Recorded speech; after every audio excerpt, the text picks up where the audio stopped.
Assalamualaikum and a very good evening I bid to my beloved lecturers, Sir Zahrul, and all to my classmates. So today I will giving you an informative speech about Sultanate of Sulu to claim Sabah, a case of long lost sovereignty. Before that, my name is Muhammad Haiqal Syahid. Bin Muhammad Hussin will be giving you an informative speech about this very interesting topic. So my purpose of my speech is to inform the audience about the issue of Sabah and the Malaysian-Philippines relations regarding the Sultanate of Sulu to claim Sabah.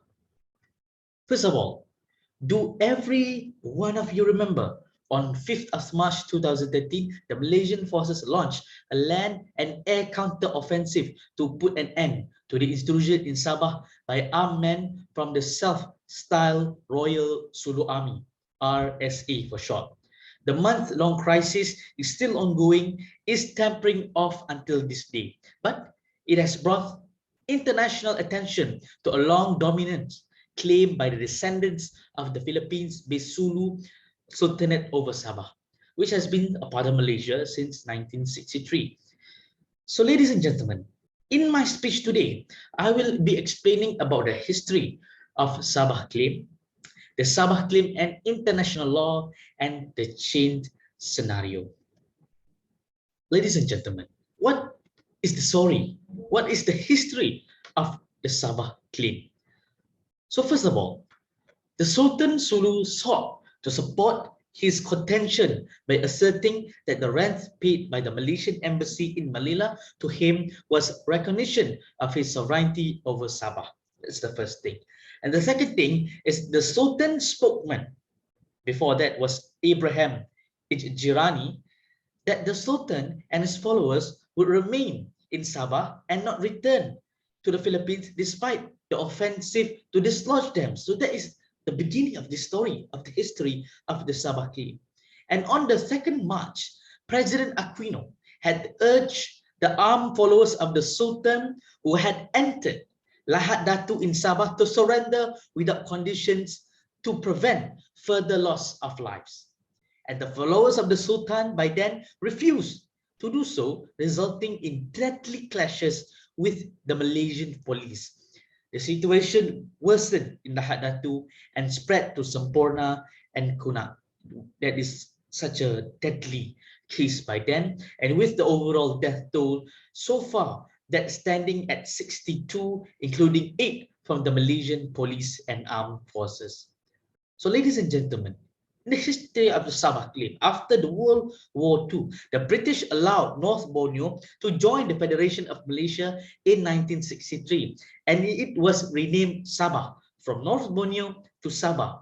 However, until today, the Malaysian embassy in Manila continues to pay nominal cash money to the heirs of the Sultan of Sulu, amounting to 5,300. That is equivalent to 73,940 Filipino pesos per year. So ladies and gentlemen, that was my first point about this story, about this information of the Sultanate of Sulu to claim Sabah, a case of long lost sovereignty. In my second point of this very interesting informative speech is the Sabah claim and international law. The Sabah claim and international law begins when there are a number of methods of territorial acquisition under international law, among others, through conquest, prescription, and cession. Conquest and annexation was recognized as a method to territorial acquisition in the past, but has been deemed illegal under international law since the United Nations, the UN Charter, came into force in 1945. Therefore, the most relevant method for Sabah is obviously through cession and prescription, because acquisition or annexation and conquest has deemed illegal under international law since the UN Charter. So the state may acquire sovereignty over a certain territory if the sovereignty is transferred or ceded by the sovereign to another, if the British version of the 1878 treaty is adopted, it is clear that the sovereignty over Sabah was transferred in 1878 by the Sultanate of Sulu to the British. So that was the story. This is how the Sabah claim through the international law. So which later transferred the sovereignty over Sabah to Malaysia.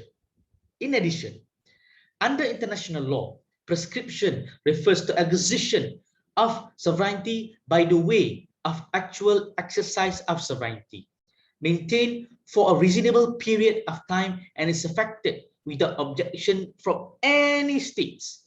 And this is treaty that was least is upheld. The Sultanate may not be able to claim sovereignty over Sabah as Malaysia has since 1963, exercised prescription and administered Sabah without any consistent objection from any members of the United Nations. So that is the story about the Sabah claim and international law. It may be seen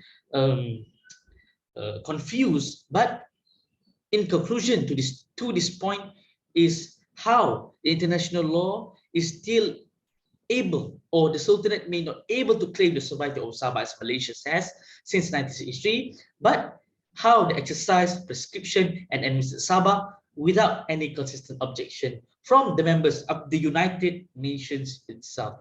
So that is the second point of the Sultanate of Sulu to claim Sabah a case of long-lost sovereignty.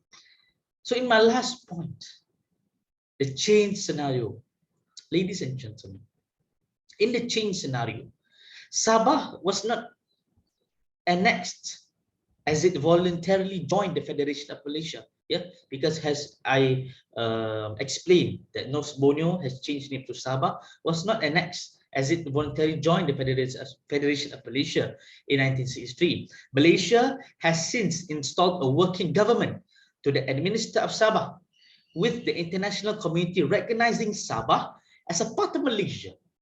This could be seen in the 2002 ICJ decision, which awarded the islands of Sipadan and Ligitan, located off Sabah, which were claimed by Malaysia and Indonesia, to the former.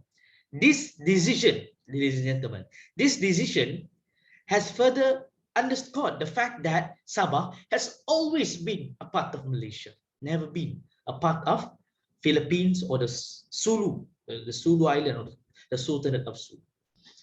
And the claim of Sabah as ancestral territory of the Sultan of Sulu may also seem to be baseless. As we can see, if I explained of 2 points about the international law and the history, the claim of Sabah as an ancestral territory to the Sultan of Sulu may also be seen to be baseless, because the claim of ancestral territory does not carry much weight under international law. While historically Sabah was part of the Sultanate, the Sulu Sultanate, and the political scenario of Sabah and the Philippines had changed since the Spanish, the British, and the Americans colonized this part of the world.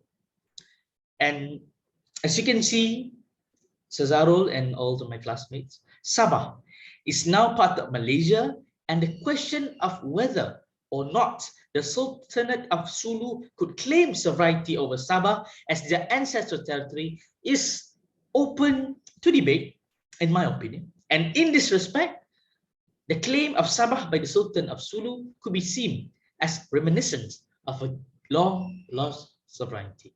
So, ladies and gentlemen, in my conclusion to my speech today, to sum up my speech, indeed, the Sabah dispute between the Philippines and the Malaysia remains unresolved until today, fundamentally because of the contending claims on the 1878 treaty between the Sultanate of Sulu and the British North Borneo Company, or the British government for that matter. There is no clarity or resolution till this day if indeed Sabah was ceded to the British or not by the Sultan of Sulu, or if it was only leased to them.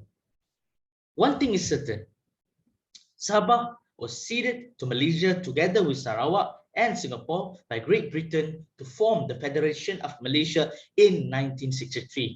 Thus, the Sabah conflict will continue to be a thorn in the side of bilateral relations between Malaysia and the Philippines until it is eventually resolved. As to when it will finally be settled is yet to be uncertain. Hence, the issue remains undetermined as it has been for so many years. So, ladies and gentlemen, that is all from me. Thank you for listening to my speech and have a nice day. Wassalamualaikum warahmatullahi wabarakatuh.